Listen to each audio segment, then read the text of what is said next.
Why did it take so long to get to the vampires? So I watched Sinners on Max the other day, but it felt like it took way too long for the plot to get moving. This movie takes place in the Jim Crow South, and it stars Michael B. Jordan in a dual role playing identical twin brothers. They've returned home to start a juke joint in their hometown after doing a whole lot of dirty work in Chicago, and they've got a reputation. The first half of the movie is centered around them going about town getting the word out and getting some friends to come work in their new juke joint. This guy right here, he's a very talented blues guitarist and singer. He also comes from a very religious family that wants him to give up his sinful blues music. What's got me scratching my head is there's a very interesting movie here in its own right. These two brothers dump all their money that they got up north into a juke joint they bought from a member of the Klan, only to find out that the people that come don't really have any real money.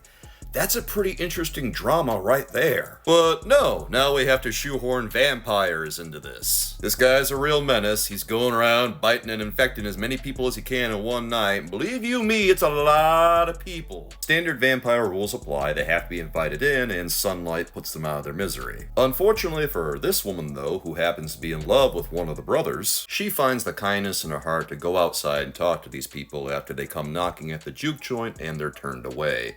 And you can probably hazard a guess what happens from there. This is a very long movie. It's almost 2.5 hours. And it also didn't feel like it knew what kind of movie it wanted to be. For the first hour or so, it felt like it was a perfectly good period drama. But then vampires happened, and I understand the symbolism they were going for and using the vampires and all that, but I felt like if they wanted to have the vampires, they could have had the story centered a little bit more around them a little earlier in the film, or at least they could have told the story in a way that would have made it more evident that they were an imminent threat than they suddenly just turned out to be an hour in. You get this little hint of something at the beginning of the movie, but then they kind of just forget about the whole thing for literally an entire hour, and that's way too long in any movie. This wasn't a bad movie by any stretch, but I do think it was a little overhyped. Still, check it out, guys, because it was pretty decent.